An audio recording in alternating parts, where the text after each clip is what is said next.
मौला अली से ली है, ताकि अगर कोई कहना जी अबू बकर से साबित करें रफ़ाइदैन जी, उमर से साबित करें, उस्मान से, अली से, उन्होंने कहा छड़ दो, रुको जरा, सब्र करो, हम अली से ही साबित कर देते हैं, ताकि फिर ये सवाल ही ना करो कि आखिरी वक्त तक करते थे या नहीं करते थे। हाँ, खुलफा राशिदीन करते थे या नहीं करते थे। उस शख्स से हदीस लेके आए कि जो तीनों खुलफा के साथ रहा, रसूलुल्लाह के साथ रहा। एक मुगालता देने की कोशिश करता है कि इमाम बुखारी रहमतुल्लाह अलैह जुज़ रफ़ुल दैन में सबसे पहली रिवायत मौला अली रज़ी अल्लाह तआला अन्हु से लेके आए। इमाम बुखारी ने इल्मी थप्पड़ मारा है इनके मुंह पे और इनको जनाब बता दिया कि ये जो कहते हैं कि मतरूक हो गया है, रफ़ुल दैन नबी अलैहिस्सलातु वस्सलाम ने छोड़ दिया और तर्क कर दिया है। हज़रत अली रज़ी अल्लाह तआला इसको रिवायत कर रहे हैं। हज़रत अली रज़ी अल्लाह तआला का रिवायत करना, मौला अली की हदीस को इमाम बुखारी का लेके आना, इस बात की दलील है कि मौला अली तो नबी पाक अलैहिस्सलातु वस्सलाम को भी नमाज पढ़ते उन्होंने देखा, खुलफाए राशिदीन को भी नमाज पढ़ते देखा।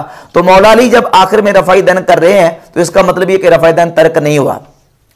जबकि अब ये देखें, जो बात इसकी ख्वाहिश के मुताबिक आती है ना, तो फौरन उसको पिक कर लेता है, और जो इसकी ख्वाहिश के खिलाफ होती है उसकी तावील करता है। एक रिवायत सुनन अबी दाऊद के अंदर 754 नंबर मौजूद है कि सैयदना अब्दुल्लाह इब्न ज़ुबैर रज़ी अल्लाह तआला अन्हु बयान करते हैं कि नबी पाक सल्लल्लाहु तआला अलैहि वसल्लम नमाज में अपने दाएं हाथ को बाएं हाथ पर रखा करते थे, दाएं हाथ को बाएं हाथ पर नमाज में रखा करते थे, और यह सुन्नत है। अब इस हदीस से हाथ नमाज में बांधना सुन्नत साबित हो रहा है। सैयदना अब्दुल्लाह इब्न ज़ुबैर रज़ी अल्लाह तआला अन्हु इसको बयान कर रहे हैं, लेकिन चूंकि इसने यह मसला बयान करना था कि हाथ छोड़ के नमाज पढ़ना अफजल है, तो मुसन्नफ इब्न अबी शैबा के अंदर एक रिवायत मौजूद है, और वो भी मुअव्वल और मुहतमल है, और वो भी सिर्फ एक फेल का बयान है, कौल नहीं है, कि हज़रत अब्दुल्लाह बिन ज़ुबैर रज़ी अल्लाह तआला अन्हु नमाज में हाथ छोड़ते थे। उसमें यह सराहत नहीं है कि वो क़याम की हालत में छोड़ते थे या रुकू के बाद छोड़ते थे। अब चूंकि इसने ये खींच तान के करना था कि क़याम की हालत में छोड़ते, तो इस रिवायत का सहारा, उस असर का सहारा लेके इस रिवायत को पसे पुश डाल दिया। कहता है इसका मतलब यह है कि अब्दुल्लाह बिन ज़ुबैर रज़ी अल्लाह तआला अन्हु ये जो हदीस बयान कर रहे हैं कि नबी अलैहिस्सलातु वस्सलाम दाएं हाथ को बाएं हाथ पर रखते थे, ये उनके नजदीक मनसूख थी। इस पर तुर्रा ये कि सुनन अबी दाऊद में अब्दुल्लाह इब्न ज़ुबैर की अपनी रिवायत है कि दायां हाथ बाएं पे रखना सुन्नत है। लिहाजा अब आप ये भी नहीं कह सकते कि अब्दुल्लाह इब्न ज़ुबैर को ये पता ही नहीं था कि दायां हाथ बाएं पे रखना सुन्नत है। अब वो रावी हदीस भी हो गए, रावी हदीस भी हो गए, उसके बावजूद वो हाथ छोड़ के नमाज पढ़ रहे हैं। तो इसके दो माने हैं। एक माना तो है बड़ा सॉफ्ट सा कि वो दोनों तरीकों को सुन्नत समझते हैं, कि अब्दुल्लाह इब्न ज़ुबैर हाथ बांधने को मनसूख समझते थे, क्योंकि जिसे ये पता हो कि हाथ बांधना सुन्नत है और वो हाथ छोड़ के नमाज पढ़े, तो दो ही माने हैं कि या वो दोनों तरीकों को सुन्नत समझता है या वो हाथ बांधने को मनसूख समझता है। और मुहद्दिसीन की तरतीब जो है वो यही है, पहले मनसूख हदीसें आती हैं, फिर नासिख। तो इससे यह साबित हुआ कि एक जो अमल है नबी करीम अलैहिस्सलातु वस्सलाम का, सहाबी अगर उसको रिवायत करता है तो मिर्जा जलमी के मुसल्लमात की रूह से वो नबी अलैहिस्सलातु वस्सलाम का दायमी और हमेशा का अमल उससे साबित नहीं होता। यानी सहाबा किराम रज़ी अल्लाह तआला अन्हुम नबी पाक अलैहिस्सलातु वस्सलाम के बाज अमाल और बाज अफाल ऐसे थे जो आप अलैहिस्सलातु वस्सलाम ने तर्क कर दिए थे, लेकिन सहाबा किराम ने बाद में उसको रिवायत जरूर किया है कि हाँ नबी अलैहिस्सलातु वस्सलाम इस तरह किया करते थे। सहाबी का माज किसी बात को रिवायत कर देना उसके सुन्नत होने और उसके हमेशा का और दायमी अमल होने की दलील नहीं है। अब ये जो रिवायत है जुज़ रफ़ुल दैन के आगाज में रिवायत नंबर 1 इमाम बुखारी लेके आए सैयदना मौला अली रज़ी अल्लाह तआला अन्हु से कि नबी पाक अलैहिस्सलातु वस्सलाम ने नमाज शुरू करते रुकू जाते, रुकू से उठते और 2 रकत के शुरू में हाथों को उठाया। यह मौला अली रज़ी अल्लाह तआला अन्हु से रिवायत है। अला सबील तस्लीम अला सबील तनज़्ज़ुल हम बात कर रहे हैं। अगर इस रिवायत को 2 मिनट के लिए सही मान लिया जाए, अभी तो इंशाल्लाह इस पर बात करनी है हमने कि इस रिवायत की हैसियत क्या है, 2 मिनट के लिए मान लिया जाए तो ये एक अमल की रिवायत है, मौला अली का अमल नहीं है। मिर्जा जलीमी को एक असर और एक सही सनद के साथ हदीस बयान नहीं कर सकता, जखीरा हदीस से नहीं दिखा सकता कि मौला अली रज़ी अल्लाह तआला अन्हु ने कभी नमाज के अंदर रफ़ुल यदैन किया हो, रुकू जाते रुकू से उठते और तीसरी रकत के शुरू में। एक भी मिर्जा जलमी के पास रिवायत और असर और हदीस मौजूद नहीं है। जिस हदीस का सहारा लेके मौला अली रज़ी अल्लाह तआला अन्हु का अमल साबित कर रहा है वो मौला अली का अपना अमल ही नहीं है, वो तो नबी अलैहिस्सलातु वस्सलाम का अमल रिवायत कर रहे हैं। और फिर वो जो रिवायत है उस रिवायत की हैसियत क्या है वो मैं आपके सामने रख देता हूं। इमाम बुखारी की तरफ मंसूब जो जुज रफुल दैन है उसके अंदर इसका रकम 1 है, यानी पहले नंबर पे इसको लेके है। इसमें मरकजी रावी है अब्दुर्रहमान बिन अबी जिनाद। अब्दुर्रहमान बिन अबी जिनाद रावी इस रिवायत का मरकजी रावी है और इसके अंदर रफुल दैन का जिक्र करने में उसका तफर्रुद भी है, क्योंकि अब्दुर्रहमान बिन अबी जिनाद से ज्यादा सिका, औसक और असबत रावी जब इसी हदीस को अबू राफे वाली हदीस को उबैदुल्लाह बिन अबू राफे वाली हदीस को बयान करते हैं तो इसमें रफुल दैन का जिक्र नहीं करते। ये देखिए सही इब्न हिब्बान है, इमाम इब्न हिब्बान की, इमाम इब्न हिब्बान ने अपने सही में इसको जिक्र किया है 1772 नंबर, और ये इमाम दारकुतनी की सुनन दारकुतनी है और इसमें भी इमाम दारकुतनी रहमहुल्लाह ने इस रिवायत को जिक्र किया है। इसका नंबर है 1125 नंबर। इमाम दारकुतनी भी लेके आए, इमाम इब्न हिब्बान भी लेके आए और सही इब्न खुज़ैमा में भी ये रिवायत मौला अली रज़ी अल्लाह तआला अन्हु से मौजूद है। अब्दुर्रहमान बिन अबी जिनाद मूसा बिन उक़बा से रिवायत करते हैं और मूसा बिन उक़बा अब्दुल्लाह बिन फजल हाशमी से और वो अब्दुर्रहमान बिन आरिज से और वो उबैदुल्लाह बिन अबी राफे से और वो मौला अली से। जब मूसा बिन उक़बा से इब्न जुरैज इस हदीस को बयान करते हैं तो उसमें रफ़ुल दैन का जिक्र नहीं आता, और जब अब्दुर्रहमान बिन अबी जिनाद रिवायत करता है तो उसमें रफ़ुल दैन का जिक्र आता है। और ये अब्दुर्रहमान बिन अबी जिनाद, इसका स्टेटस क्या है, इसकी हैसियत क्या है? ये अल कामिल फी दुआफाए रिजाल, इमाम इब्न अदी की किताब है, जिल्द नंबर 4 मेरे पास, मतबूआ दारुल फिक्र है, सफा नंबर 1585। अब्दुर्रहमान बिन अबी जिनाद काला दईफुन, इमाम याह्या बिन मईन कहते हैं कि अब्दुर्रहमान बिन अबी जिनाद दईफ है, और दूसरा कौल जिक्र किया कि अब्दुर्रहमान बिन अबी जिनाद दईफुन, कि ये ज़ईफ है।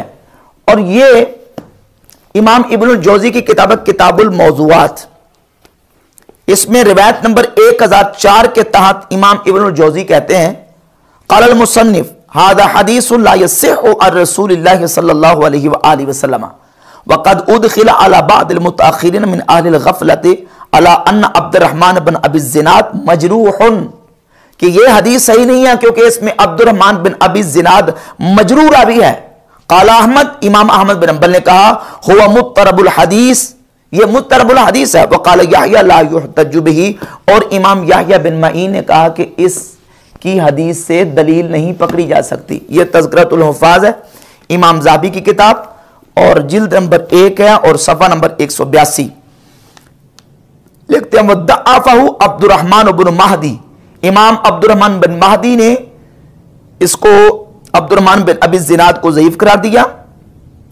वमा हद्दस बिही बिल इराक फहुव मुत्तरबुन, और जो इसने इराक में आके हदीसें बयान की हैं वो मुस्तरब हदीसें हैं। व तकल्लम फीह मालिक, और इमाम मालिक रहमहुल्लाह ने भी इसमें कलाम किया है। और ये इमाम ज़ाबी की एक और किताब है अल मुग़नी फी दुआफ़ा, इसमें अब्दुर्रहमान बिन अबी जिनाद का सफ़ा नंबर 605 पे तर्जमा जिक्र किया है। इमाम ज़ाहबी लिखते हैं कि अब्दुर्रहमान बिन अब्दुल्लाह बिन अबी जिनाद मशहूरुन वसिक़ा वद्दअफ़हु निसाई, बाज़ ने तौसीक भी किया है लेकिन इमाम निसाई रहमहुल्लाह ने इसको ज़ईफ करार दिया है। आगे चलिए, इमाम निसाई का हवाला मैं आपके सामने पेश करता हूं। ये किताबुद दुआफ़ा वल मतरूकीन है इमाम निसाई की, ये इमाम बुखारी के तारीख़ुस सगीर इसके साथ ये छपी है, और ये गैर मुक़ल्लिदीन वहाबियों का इदारा इह्या सुन्नह दरजाक गुजरावाला, इसमें सफ़ा नंबर 296 पे इमाम निसाई की जो किताबुद दुआफ़ा वल मतरूकीन है उससे ये हवाला नंबर 367 नंबर ये इसका नंबर है, रकम है अब्दुर्रहमान बिन अबी जिनाद दईफुन, अब्दुर्रहमान बिन अबी जिनाद ज़ईफ है। और ये जमहूर मुहद्दिसीन के नज़दीक अब्दुर्रहमान बिन अबी जिनाद ज़ईफ है। और इसका आखिरी हवाला मैं आपके सामने पेश करता हूं, ये इमाम नूरुद्दीन हैसमी की किताब है मजमू ज़वाइद, और मजमू ज़वाइद की जिल्द नंबर 4 सफ़ा नंबर 407 पे रिवायत नंबर 7187 के तहत लिखते हैं रवाहु तबरानी विजादतन वफ़ी है अब्दुर्रहमान अब्दुर्रहमान इब्न अबी ज़िनाद वस्सक़हु निसाई वगैरहु वद्दअफ़हुल जमहूर। ये जुमला गौर से सुने, वद्दअफ़हुल जमहूर। इमाम हैसमी कहते हैं जमहूर मुहद्दिसीन ने अब्दुर्रहमान बिन अबी ज़िनाद को ज़ईफ करार दिया है और कहते हैं निसाई ने इसकी तौसीक की है, निसाई ने सिका करार दिया है। तो जब हम इमाम निसाई की अपनी किताब अद्दुआफ़ा वल मतरूकीन को देखते हैं तो इसमें इमाम निसाई ने खुद इसको ज़ईफ करार दिया है और इसी का हवाला इमाम ज़हाबी ने दिया अपनी किताब अल मुग़नी फ़ी दुआफ़ा में। इसमें भी कहते हैं कि वद्दअफ़हु निसाई, इमाम निसाई ने इसको ज़ईफ करार दिया है। लिहाजा इमाम हैसमी का यह कहना कि निसाई ने इसकी तौसीक किया है, ये उनकी की खता है, क्योंकि इमाम निसाई की अपनी किताब के अंदर भी जो है वो अब्दुर्रहमान बिन अबी ज़िनाद को ज़ईफ करार दिया है। तो अब अब्दुर्रहमान बिन अबी ज़िनाद जो इसका मरकजी रावी है इस रिवायत का, जिसमें मौला अली रज़ी अल्लाह ताला के हवाले से जो हदीस का सहारा लेके मिर्जा जलमी रफ़ुल यदैन का दवाम साबित करने की कोशिश करता है, यह रिवायत दर्जा सेहत को नहीं पहुंचती। और जब हम सैयदना मौला अली रज़ी अल्लाह ताला का अपना अमल देखते हैं सही सनद के साथ, जिसका एक एक रावी बिल्कुल सिका और बिल्कुल सही रावी है, वो इमाम अबू बकर इब्न अबी शैबा, इमाम बुखारी मुस्लिम के उस्ताद, इस रिवायत को लेके हैं अपनी किताब मुसन्नफ इब्न अबी शैबा में 2457 नंबर हदीस। पहला रावी है वकी बिन जराब, बहुत बड़े मुहद्दिस और इमाम है। दूसरे रावी अबू बकर बिन अब्दुल्ला बिन किताब अन्नाशरी, वो भी सिका, और आसिम बिन कुलैब भी सिका, और कुलैब बिन शिहाब जो कि मौला अली रज़ी अल्लाह ताला के शागिर्द हैं, वो भी सिका। कुलैब बिन शिहाब कहते हैं अन्ना अलीयन काना यरफ़उ यदैहि इज़ा इफ्ततह सलात, मौला अली जब नमाज शुरू करते तो अपने हाथों को उठाते, सुम्मा ला यऊदु, फिर पूरी नमाज में मौला अली रफ़ा यदैन नहीं करते थे।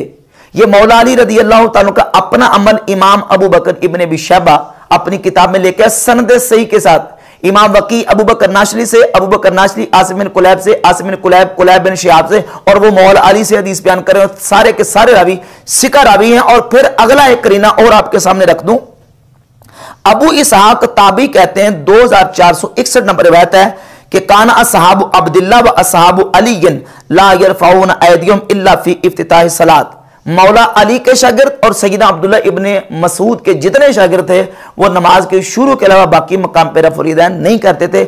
मौला अली के शागिर्द यानी जिन्होंने मौला अली से नमाज सीखी, और अब्दुल्ला बिन मसूद के शागिर्द जिन्होंने अब्दुल्ला बिन मसूद से नमाज सीखी, वो नमाज के शुरू के अलावा बाकी मकाम पर रफ़ुल यदैन नहीं करते थे।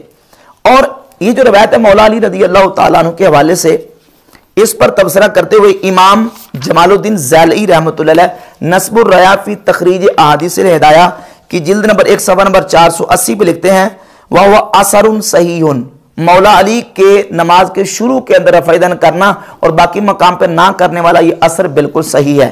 ये इमाम बदरुद्दीन ऐनी की किताब है उम्दतुल कारी शरह सहीह बुखारी जिल्द नंबर 5 सफ़ा नंबर 400 पे लिखते हैं, इसनाद हदीस आसिम बिन कुलैब सहीहुन अला शर्त मुस्लिम, आसिम बिन कुलैब वाली हदीस की सनद जो है वो बिल्कुल इमाम मुस्लिम की शर्त पर सही है। और ये अलामा तुर्कमानी की किताब है अल जौहर नकी जो कि सुनन कुबरा के ऊपर हाशिया, इसके अंदर इमाम तुर्कमानी ने इसकी सनद को, इसके रिजाल को सिका करार दिया। बेहमद ताला तमाम सिका रावियों से यह हदीस मुसन्नफ इब्न अबी शैबा में 2457 नंबर मौजूद है कि मौला अली नमाज के शुरू के अलावा बाकी मकाम पर रफ़ा यदैन नहीं करते थे, और मौला अली के शागिर्द भी नमाज के शुरू के अलावा बाकी मकाम पर रफ़ा यदैन नहीं करते थे। जो मिर्जा जलमी ने जुज़ रफ़ुल यदैन के शुरू से पहले नंबर पर जो रवायत जो ना जुज़ रफ़ुल यदैन के अंदर मौजूद है वो लेके आया, तो वो रिवायत जो पेश की है वो रिवायत सही नहीं है, क्योंकि उसके अंदर अब्दुर्रहमान बिन अबी ज़िनाद जमहूर मुहद्दिसीन के नज़दीक रावी जो है वो ज़ईफ है।